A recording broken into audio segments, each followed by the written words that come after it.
How does a Texas divorce work? This is information that I've been wanting to get down on video for years. I've sold this information to people for decades, but I've been wanting to get it on video so that I could simply give it away, and now the time has finally come. So we're going to talk in this and at least a couple other videos about how a divorce works in the state of Texas.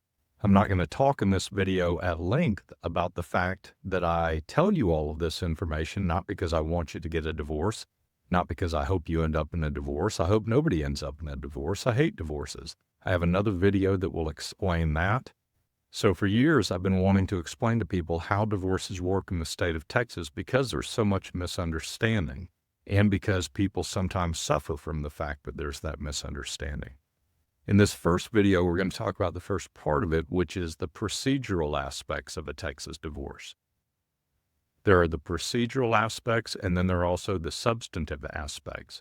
So the substantive aspects, in those videos, we're going to talk about what gets decided in a Texas divorce, really in any divorce, but particularly I'm talking about Texas because that's the state I'm licensed in. In this first video, we're going to talk about the procedural aspects of a divorce.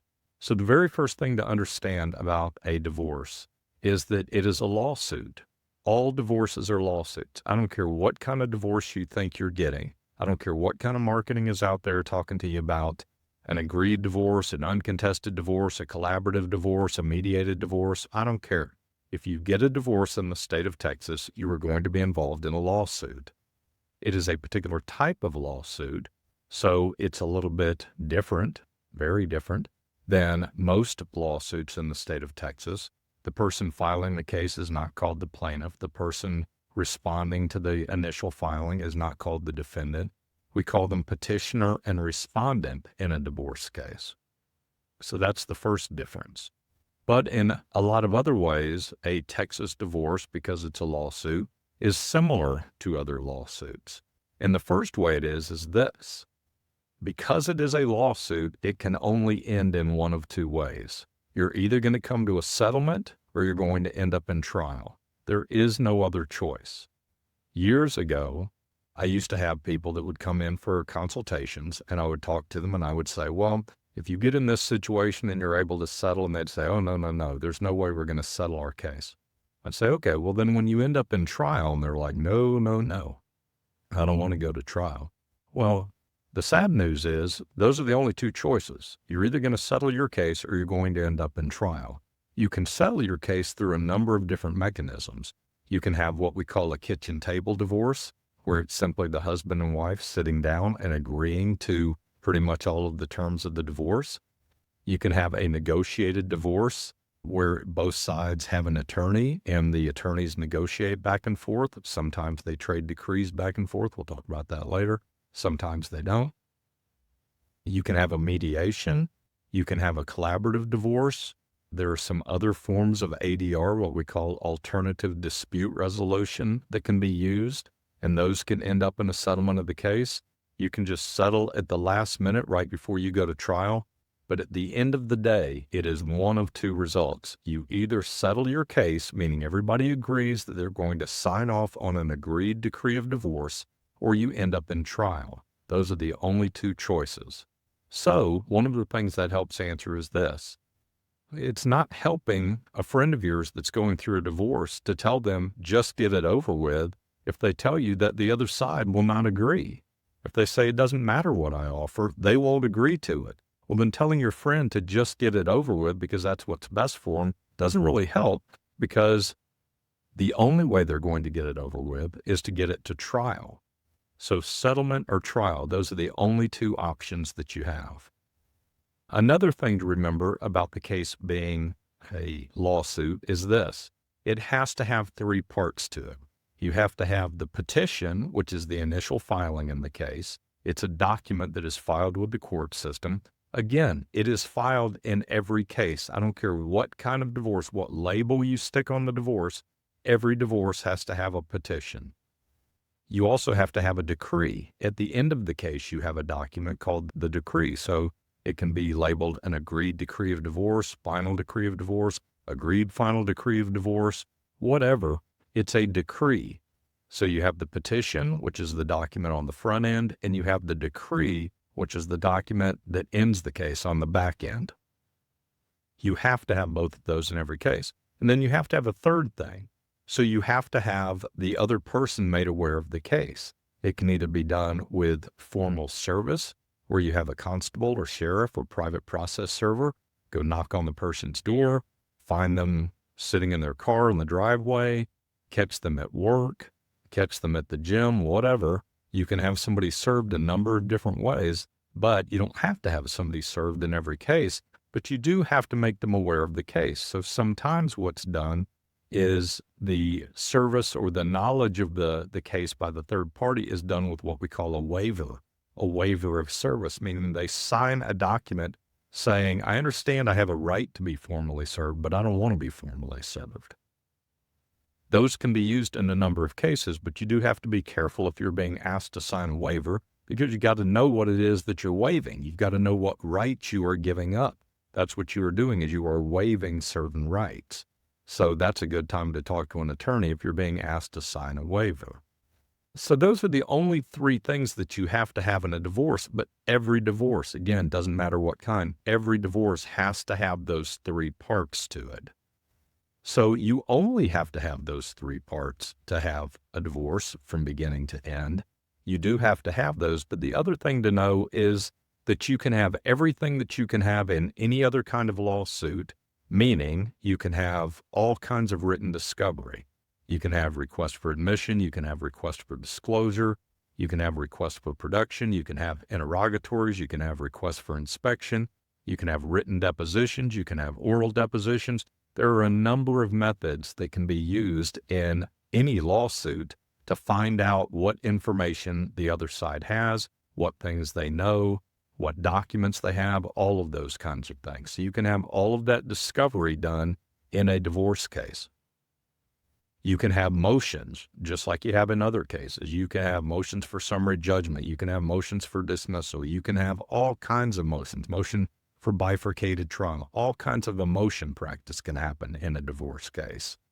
And then the thing to be aware of in a divorce is not only must you have those first three things, also you can have all of that other stuff. And then in a divorce, you can have something that you rarely see in most lawsuits, and that is what we call temporary orders. In other cases, it tends to be referred to as temporary injunctions, but those don't happen in most cases. So, for example, in a car wreck case, if you were to, heaven forbid, get run over and injured, and you were going to have medical bills, you may be out of work, you may have all kinds of problems that you need resolved, you can't resolve those until the case is over with. Now, you can resolve them in terms of getting your medical care, but you can't get your medical care paid for by the other side by going to the court and saying, hey, judge, we know that this other person ran over me. We know that they're going to end up having to pay for this. And so what I want you to do, judge, is I want you to make them pay for my medical care while I'm getting treated, and then we'll kind of settle up at the end of the case. There's just no mechanism for doing that in a traditional case.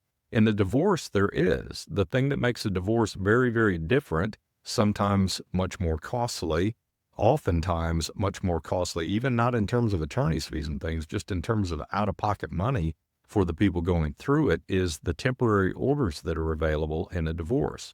So in a Texas divorce, you can have what we consider the big case, the petition at the beginning, the decree at the end, and all of that stuff we talked about in the middle.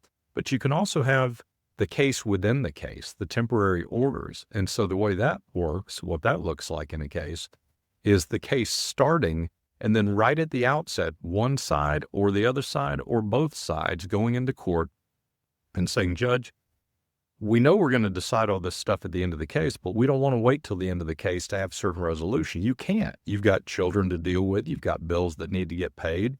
You've got income that one person or the other needs to have access to. And so in a divorce case, you can go into court with a request for temporary orders, and you can ask the court to enter a temporary order, which is really a form of a temporary injunction. And it is a court order that can dictate all of those things we're going to talk about in a later video about the substantive things in the case. And the court can really deal with virtually all of that at the temporary stage. So in the final decree, you're going to talk about ownership. In the temporary orders, you're going to talk about possession or access.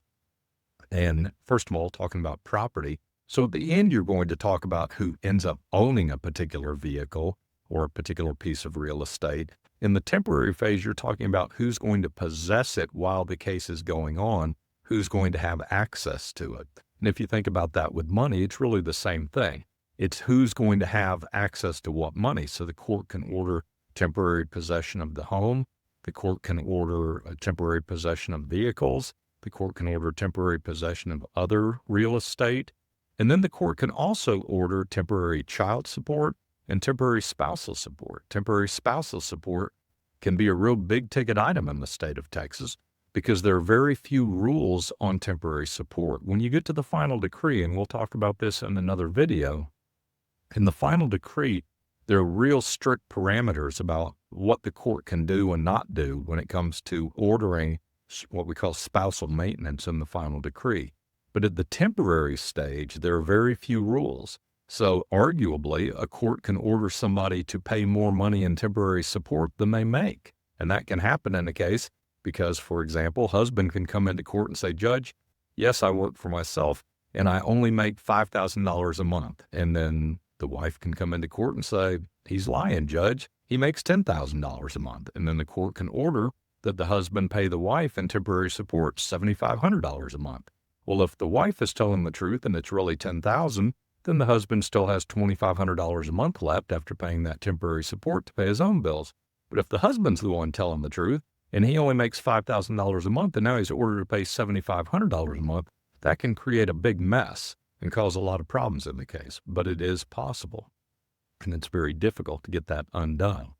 But going back to the concept of temporary orders, the case within the case, when you get to the children's issues, all the things that get decided in the final decree can get settled at the temporary stage. In other words, an order in place for what's going to happen while the case is pending with respect to the children.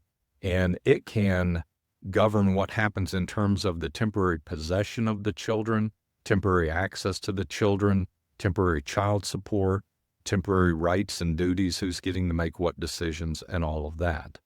So those are some of the things that you need to keep in mind with respect to how a divorce works in the state of Texas from a procedural standpoint. It's a lawsuit. It's always a lawsuit. It has to have at least those three parts. It can have all of the other things that all of the other lawsuits have. And then the biggest thing to remember is that it can have temporary orders, and those happen in, I don't know what percentage of cases, but I would say more than 50% of cases that have any complexity to them at all. And oftentimes, while the big case can be settled, the temporary orders can be settled also. Another thing to keep in mind about the procedural aspects of the case is this: a lot of counties in the state of Texas have what are called standing orders. So what those are is they look kind of like a temporary order, but they don't really order people to do much. They order you or give you a list of things to not do while the case is pending. And standing orders, by their terms, go into effect from the time the case is first filed. So if you were filing the case, if you were the petitioner in a county that has standing orders, once you file, you are governed by those standing orders. You're obligated to obey those standing orders even before the other side is, notified that the case has been filed. And then once they're notified, then theoretically they are under those standing orders and they have to follow those rules. So that's enough for this video talking about the procedural aspects of a Texas divorce. Look for my other videos where I'll talk to you about the substantive aspects of it, and then we'll go into a lot of other details in other videos after that.